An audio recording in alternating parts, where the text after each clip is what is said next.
हरे कृष्णा प्यारे भक्तों, आज भादो महीने की शुक्ल पक्ष की पंचमी तिथि है और आज मैं आप सभी को सुनाऊंगी ऋषि पंचमी की व्रत कथा।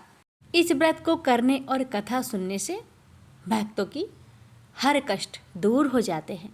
भक्तों, सृष्टि की रचना में कई ऋषि मुनियों ने अपना योगदान दिया।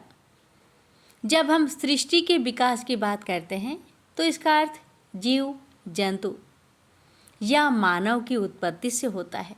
पुराणों के अनुसार कश्यप ऋषि के वंशज ही सृष्टि के प्रसार में सहायक हुए। भक्तों, आपने तो परशुराम का नाम तो सुना ही होगा, लेकिन भगवान परशुराम और ऋषि कश्यप के बारे में ज़्यादातर लोग नहीं जानते। आपको बता दें कि परशुराम जी को भगवान विष्णु का अवतार माना जाता है।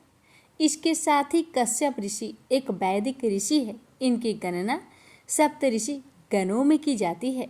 हिंदू मान्यता के अनुसार वह ऋग्वेद के 7 प्राचीन ऋषियों सप्त ऋषियों में से एक है और माना गया है कि प्रारंभिक काल में ब्रह्मा जी ने समुद्र और धरती पर हर प्रकार के जीवों की उत्पत्ति की। इस काल में उन्होंने अपने कई मानस पुत्रों को जन्म दिया, जिनमें से एक मरीचि थे। कश्यप ऋषि मरीचि जी के विद्वान पुत्र थे। सृष्टि की रचना में कई ऋषि मुनियों ने अपना योगदान किया। जब हम सृष्टि के विकास की बात करते हैं तो इसका अर्थ जीव जंतु या मानव की उत्पत्ति से होता है। भक्तों, पुराणों के अनुसार कश्यप ऋषि के वंशज ही सृष्टि के प्रसार में सहायक हुए। कश्यप जी की 17 पत्नियां थीं, जिनके वंश से सृष्टि का विकास हुआ। कश्यप एक प्रचलित गोत्र का भी नाम है। यह एक व्यापक गोत्र है। कहते हैं कि जिस मनुष्य का गोत्र नहीं मिलता उसका गोत्र कश्यप मान लिया जाता है, क्योंकि एक परंपरा के अनुसार सभी जीवधारियों की उत्पत्ति कश्यप से हुई है। भगवान परशुराम ऋषि कश्यप के शिष्य थे। कथा के अनुसार बताया गया है कि एक बार परशुराम जी ने पूरी धरती पर विजय प्राप्त कर जब समस्त क्षत्रियों का नाश कर दिया तो उन्होंने अश्वमेध यज्ञ किया, जिसके बाद उन्होंने पूरी धरती को अपने गुरु कश्यप मुनि को दान कर दी। जिसके बाद कश्यप जी ने परशुराम से कहा, अब तुम मेरे देश में मत रहो। अपने गुरु की आज्ञा का पालन करते हुए परशुराम ने प्रत्येक रात पृथ्वी पर न रहने का संकल्प किया। वे रोजाना रात्रि में मन के समान तेज गमन शक्ति से महेंद्र पर्वत पर चले जाते थे। प्रेम से बोलिए सप्त ऋषियों की जय। भक्तों, आप सभी तो वाल्मीकि ऋषि को तो जानते ही होंगे। वह एक महान ऋषि थे तथा उन्होंने महाकाव्य रामायण की रचना की थी, अर्थात रामायण लिखी थी। वाल्मीकि ऋषि का नाम रत्नाकर था। रत्नाकर ऋषि बनने से पहले एक बहुत क्रूर डाकू थे। वह घने जंगल में छुपकर बैठता था। जंगल से आने जाने वाले राहगीरों को रोककर उनकी धन संपत्ति लूट लेता था, उन्हें मार डालता था और उस संपत्ति से अपनी पत्नी बच्चों का भरण पोषण करता था। प्रतिदिन शाम को उसकी पत्नी और बच्चे उसकी राह देखते थे कि उन्हें पहनने को आभूषण और खाने के लिए मिठाइयाँ और अच्छे अच्छे व्यंजन मिलेंगे। उनके आने पर घर के सभी सदस्य उनका प्रेम से स्वागत करते थे। जब लोगों के ध्यान में आया कि यह रास्ता ठीक नहीं है, यहाँ डाकू रहते हैं, तो फिर धीरे धीरे लोग उस मार्ग से जाने से कतराने लगे। वे डरते थे कि कहीं डाकू उन्हें मार न डाले। रत्नाकर को लोग बाल्या डाकू के नाम से जानते थे। एक दिन नारद मुनि हाथ में बीना लिए नारायण नारायण का जाप करते हुए जंगल से निकल रहे थे। बाल्य डाकू वहीं जंगल में छुपकर बैठा था तथा यात्रियों की प्रतीक्षा कर रहा था, जिससे वह उन ऋषियों को लूट सके तथा आज अपने परिवार का भरण पोषण कर पाए। नारद मुनि के शब्द बाल्य के कानों तक पहुँचे। वह उन्हें लूटने के उद्देश्य से उनके सामने पहुँच गया। उसके हाथ में उन्हें मारने के लिए तलवार थी। उसने नारद मुनि को लूटने के लिए रोका और कहा कि तुम्हारे पास जो भी है वह मुझे दे दो और तभी तुम आगे जा सकोगे। नारद मुनि ने उसे देखा और शांति से हंसते हुए कहा, ये देखो, मेरे हाथ में बीना और मुख में हरि नाम के अलावा मेरे पास कुछ भी नहीं। इस पर बाल्या डाकू अपने हाथ की तलवार उठाई और कहा कि जो है वह सब दे दो, नहीं तो तुम्हारी गर्दन उड़ा दूंगा। इस पर थोड़ा भी गुस्सा ना कर नारद मुनि ने कहा कि अरे, मेरी गर्दन खुशी से उड़ाओ, परंतु उसके पूर्व मेरे एक प्रश्न का उत्तर तो दे दो। नारद मुनि का शांत आनंदी मुख देखकर बाल्या डाकू भी थोड़ा विचलित हो गया और बोला, ठीक है, पूछो। इस पर नारद मुनि ने उससे कहा कि यह तुम जो लूटपाट करते हो, इसके कारण तुम्हें बहुत पाप लगेगा। उस पाप के कारण तुम्हें बहुत दुख भोगने पड़ेंगे। तो तुम ये सब क्यों करते हो? उस पर रत्नाकर ने उत्तर दिया कि मैं यह सब अपनी पत्नी और बच्चों के पेट भरने के लिए कर रहा हूँ। इस पर नारद मुनि ने कहा, जिनके लिए तुम यह पाप कर रहे हो वह तुम्हारी पत्नी और बच्चे क्या तुम्हारे इस पाप का आधा फल भोगेंगे? क्या भोगने के लिए तैयार है? इस पर रत्नाकर बोला, हाँ, उनके लिए ही तो मैं ये सब करता हूँ, तब वे तो इस पाप का आधा फल भोगेंगे ही। नारद मुनि ने कहा, तुम पहले घर जाओ और उनसे पूछो कि वे तुम्हारे पाप का आधा फल भोगेंगे अथवा नहीं। यह सुनकर रत्नाकर ने थोड़ा विचार किया और कहा कि जब तक मैं घर से इस प्रश्न का उत्तर नहीं लेकर आता तब तक तुम यहीं रहना और कहीं भागने की कोशिश न करना। वह अपने घर की ओर चल दिया। घर जाकर उसने अपने पत्नी बच्चों से पूछा कि मैं प्रतिदिन तुम्हारे लिए लोगों को लूटता हूँ, मारता हूँ, इसके कारण मुझे जो पाप लगने वाला है, क्या उस पाप का आधा फल तुम भोगने के लिए तैयार हो? यह सुनकर प्रतिदिन रत्नाकर प्रेम से स्वागत करने वाली पत्नी और बच्चे आज तो गुस्सा होकर बोले, हमारा भरण पोषण करना तुम्हारा कर्तव्य है। हमने तो तुम्हें पाप करने को नहीं कहा था। तुम ही अपने मन से ये सब करते हो, तो इस पाप को तुमको ही भोगना पड़ेगा। हम इस पाप का आधा फल क्यों भोगे? यह सुनकर रत्नाकर निराश हो गया। जिनके लिए मैंने इतने पाप किए वे ही मेरे पाप में सहभागी होने के लिए तैयार नहीं है। वह दौड़ता हुआ और नारद मुनि के पैर पकड़कर रोने लगा। वह बोला, मुनिवर, मुझे क्षमा करें। मेरे घर वालों ने मेरे पाप में सहभागी होने से मना कर दिया है। मुझसे तो बड़ी भूल हो गई। मेरी गलतियों के लिए मुझे क्षमा करें। मुझे इस पाप से मुक्त होने का योग मार्ग आप ही बताए। नारद मुनि ने उसकी पीठ पर प्रेम से हाथ फेरा और उसे उठाया। उन्होंने कहा कि तुम श्री राम के नाम का जप किया करो, राम राम बोला करो। इस नाम से तुम्हारे सारे पाप धुल जाएंगे और तुम्हारे सारे दुख नष्ट हो जाएंगे। नारद मुनि का कथन सुनकर बाल्या डाकू ने उनसे आशीर्वाद लिया और वह राम राम का जप करने लगा।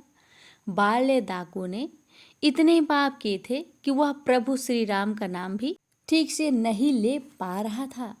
राम राम कहने के बजाय उसके मुख से मरा मरा शब्द ही निकल रहा था। वह दिन रात प्रभु श्री राम के नाम के जप की बजाय मरा मरा ही जप करने लगा। इस प्रकार मरा मरा बोलते बोलते उसके मुख से राम राम का नाम निकलने लगा। ऐसे राम नाम जपते जपते 12 वर्ष बीत गए, परंतु बाल्या डाकू अपने स्थान से थोड़ा भी नहीं हिला। वह अपनी सूझ बूझ भूल गया। वह राम नाम के जप में इतना मग्न हो गया था कि उसके शरीर पर चींटियों ने बांबी बना ली, अर्थात चींटियों ने अपना घर बना लिया था और उसे पता भी नहीं चला। बहुत समय बीतने के बाद एक दिन क्या हुआ कि जब नारद मुनि उस जंगल से निकल रहे थे, तब उन्हें चींटियों की बाबी से राम राम की आवाज़ सुनाई दी। उन्हें बहुत आश्चर्य हुआ। वह तुरंत वहीं रुक गए और सोचने लगे कि यह आवाज़ इस चींटियों की बाबी से आ रही है। उन्होंने बाबी की मिट्टी हटाई, तब उन्हें राम नाम में मगन रत्नाकर दिखाई दिया। रत्नाकर को देख उन्हें बहुत आनंद हुआ। उन्होंने धीमे से रत्नाकर को पुकारा। रत्नाकर ने धीरे धीरे अपनी आंखें खोली तो उसने अपने सामने नारद मुनि को देखा और उसे बहुत आनंद हुआ। उसने उनके पैर पकड़े और उनकी आंखों से अश्रुधार बहने लगे, जिससे उनके चरणों का अभिषेक हो गया। नारद मुनि ने उनको उठाया और शांत करते हुए कहा कि उठो, अब से तुम डाकू नहीं, रत्नाकर नहीं, अब से सारे लोग तुम्हें वाल्मीकि ऋषि के नाम से जानेंगे। आगे जाकर वे वाल्मीकि ऋषि के नाम से प्रसिद्ध हो गए। प्रेम से बोलिए सप्त ऋषियों की जय। जय श्री राम। तो एक बार पृथ्वी पर जल वृष्टि न होने के कारण चारों ओर अकाल फैला हुआ था। सरिता, ताल तलैया और सरोवर सूख गए थे। कुओं में भी पानी नहीं रह गया था। कहीं भी हरियाली देखने को नहीं मिलती थी। मनुष्य, पशु और पंछी जल के अभाव में तड़प रहे थे। पर महर्षि गौतम के आश्रम पर उस भीषण अकाल का नाम निशान भी नहीं था। आश्रम के आसपास घनी हरियाली तो थी ही, सरोवर में भी स्वच्छ जल लहराया करता था। जब चारों ओर जल का अभाव हो गया तो दूर दूर के पशु पंछी सरोवर के पास आकर रहने लगे और सरोवर के पानी को पीकर सुख से जीवन बिताने लगे। मनुष्यों को भी जब उस सरोवर का पता चला तो झुंड के झुंड गौतम के पास पहुंचे और उनसे विनीत स्वर में बोले, ऋषिवर, हम सब पानी के बिना दुख पा रहे हैं। अनुमति दीजिए ताकि हम सब आपके सरोवर के जल का उपयोग कर सके। गौतम ने कहा, आश्रम आप सबका है, सरोवर भी आप सबका ही है। आप स्वतंत्रता पूर्वक सरोवर के जल का उपयोग कर सकते हैं। बस फिर क्या था, झुंड के झुंड लोग तरह तरह की सवारियों पर अपना सामान लादकर सरोवर के पास आकर बसने लगे। कुछ ही दिनों में सरोवर के आसपास चारों ओर अच्छा खासा नगर बस गया। सरोवर के जल से सबको नया जीवन मिलने लगा। सब गौतम के तप और त्याग की भूरी भूरी प्रशंसा करने लगे। पर मनुष्यों में कुछ ऐसे भी लोग थे जो दुष्ट प्रकृति के थे। उन्होंने जब जन जन के मुख से गौतम की प्रशंसा सुनी तो उनके कान में गौतम के प्रति ईर्ष्या अग्नि जल उठी। उन्हें गौतम की प्रशंसा नहीं सुहाई। वे कोई ऐसा उपाय सोचने लगे जिससे गौतम को नीचा दिखना पड़े। उनके इस प्रयत्न में कुछ ऋषि मुनि भी सम्मिलित हो गए। पर गौतम को नीचा दिखाना सरल काम नहीं था, क्योंकि वे बड़े निष्ठा से सदा मानव की भलाई में लगे रहते थे। जब दुष्ट स्वभाव के मनुष्यों का किसी तरह बस नहीं चला तो वे सब मिलकर गणपति की सेवा में उपस्थित हुए। सबने हाथ जोड़कर निवेदन किया, गणपति, ऋषि गौतम गर्व से फूलकर पथ भ्रष्ट हो रहे हैं। कोई ऐसा उपाय कीजिए जिससे उनका गर्व धूल में मिल जाए। गणपति ने कहा, आश्चर्य है, आप लोग गौतम के संबंध में मन में ऐसी धारणा रखते हैं। गौतम तो तप और त्याग की मूर्ति है। उन्होंने वरुण की उपासना करके उस स्वच्छ जल वाले सरोवर को प्राप्त किया। यदि आज वह सरोवर ना होता तो क्या आप लोग का जीवन सुरक्षित रह सकता था? पर उन दुष्ट मनुष्य के हृदय पर गणपति की बात का कुछ भी प्रभाव न पड़ा। वे अपनी बात पर अड़े रहे और प्रार्थना पूर्वक गणपति से आग्रह करते रहे।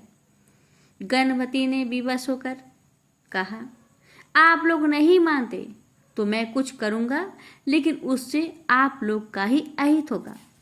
गणपति की बात सुनकर दुष्ट स्वभाव के सभी मनुष्य तुच्छ होकर अपने अपने घर को चले गए। एक दिन दोपहर के बाद गौतम अपने आश्रम की वाटिका में पुष्प के पौधे को सींच रहे थे। हठात एक दुबली पतली गाय वाटिका में घुसकर पौधे को खाने लगी। गौतम गाय को पकड़कर उसे अलग कर देना चाहते थे, पर जैसे ही उन्होंने गाय को हाथ लगाया, वह गाय गिर पड़ी और निष्प्राण हो गई। यह देख गौतम आश्चर्य में पड़ गए और गाय की ओर देखकर बोले, ओह, यह कैसा अनर्थ हो गया मुझसे। तभी गौतम के कानों में एक आवाज पड़ी, गौतम पापी है, गाय का हत्यारा है। गौतम ने पीछे मुड़कर देखा, बहुत से लोग खड़े थे। उनके साथ कुछ ऋषि मुनि भी थे। वे सम्मिलित स्वर में गौतम को पापी और हत्यारा घोषित कर रहे थे। चारों ओर गौतम की निंदा होने लगी। गौतम बहुत दुखी हुए। वे अपने पाप का प्रायश्चित करने के लिए अहत्या को साथ लेकर आश्रम छोड़कर चले गए।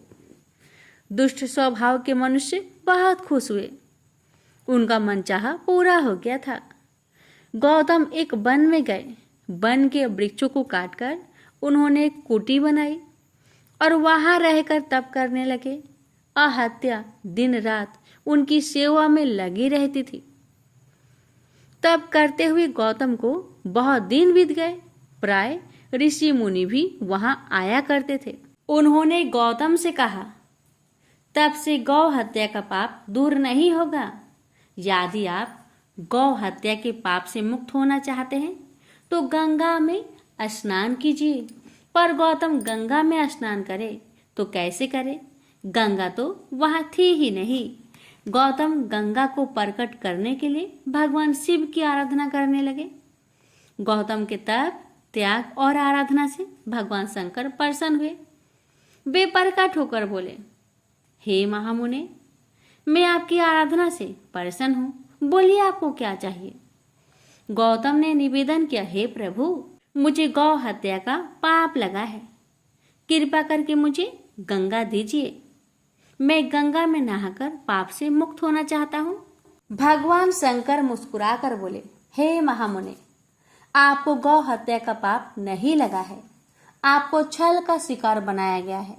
जिन्होंने आपके साथ साजिश रचा है उनका कभी भी कल्याण नहीं होगा। आप कोई और वर मांगे। गौतम ने कहा, हे प्रभु, जिन्होंने मेरे साथ छल किया है मैं तो उन्हें अपना परम हितैषी मानता हूँ। यदि उन्होंने मेरे साथ वैसा न किया होता तो आज मुझे आपके दर्शन का सौभाग्य कैसे मिल पाता? मुझे तो केवल गंगा दीजिए। गौतम के त्याग पर भगवान शिव और भी प्रसन्न हो उठे। उन्होंने कहा, हे महामुने, आप धन्य हैं जो अपने शत्रुओं को भी अपना हितैषी मान रहे हैं। आपकी इच्छा अवश्य पूरी होगी। गंगा अब अवश्य प्रकट होगी। शिव के इस कथन पर गंगा जी प्रकट होकर बोली, मैं जल धारा के रूप में प्रकट होने के लिए तैयार हूँ, पर आपको भी मेरे साथ ही रहना पड़ेगा। शिव ने कहा, मैं बिना देवताओं के किसी जगह कैसे रह सकता हूँ?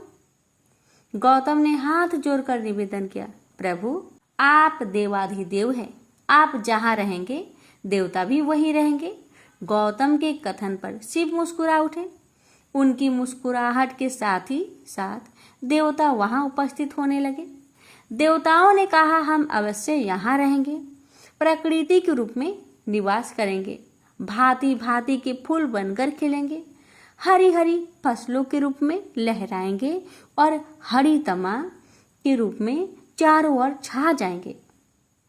देवताओं के कथन के साथ ही गंगा की जलधारा फूट उठी और हर हर ध्वनि के साथ लहराने लगी। उस जलधारा के प्रभाव से अकाल दूर हो गया, धरती तृप्त हो गई। गौतम के तप से प्रकट हुई उस जलधारा का नाम पड़ा गौतमी।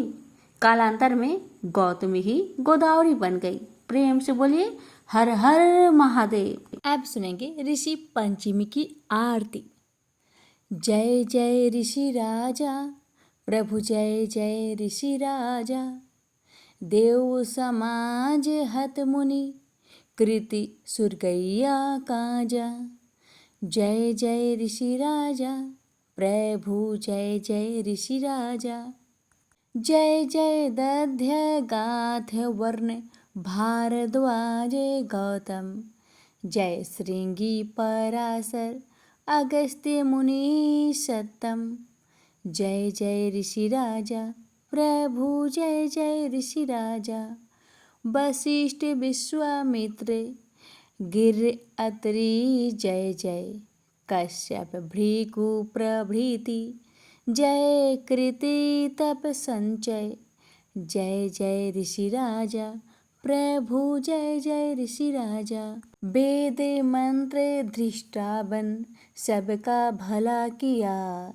सब जनता को तुमने वैदिक ज्ञान दिया। जय जय ऋषि राजा प्रभु, जय जय ऋषि राजा। सब ब्राह्मण जनता के मूल पुरुष स्वामी। ऋषि संतति हमको ज्ञानी हो शपथ गामी। जय जय ऋषि राजा प्रभु, जय जय ऋषि राजा। हम में प्रभु आस्तिकता, आप शीघ्र भर दो। शिक्षित सारे नर हो, जा हमको बर दो। जय जय ऋषि राजा प्रभु, जय जय ऋषि राजा। धरनी धर कृत ऋषि, जन की आरती जो गावे। वह नर मुनि जन की कृपा से सुख संपत्ति पावे। जय जय ऋषि राजा प्रभु, जय जय ऋषि राजा। प्रभु जय जय ऋषि राजा। देव समाज हत मुनि, देव समाज हत मुनि। कृत सुरगया काजा। जय जय ऋषि राजा प्रभु, जय जय ऋषि राजा। प्रेम से बोलिए सप्त ऋषियों की जय।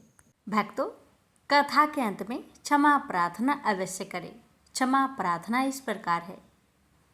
बोलिए, हे सप्तऋषियों, अत्रि, कश्यप, वशिष्ठ, भारद्वाज, जमदग्नि, गौतम और विश्वामित्र, मैं अज्ञानवश, मोहवश अथवा भूल से यदि कोई पाप कर बैठी हूँ, यदि मेरे द्वारा धर्म विरुद्ध कोई आचरण हुआ हो तो उसकी क्षमा करें। आपकी शरण में आई हुई मुझ दासी को अपने आशीर्वाद से पापों से मुक्त करे, बुद्धि, भक्ति और विवेक प्रदान करे। हे महर्षियों, जैसे माता अपने शिशु की भूलों को क्षमा करती है, वैसे ही आप मेरे दोषों को क्षमा कर मुझे धर्म मार्ग पर स्थिर करें। प्रेम से बोलिए सप्त ऋषियों की जय।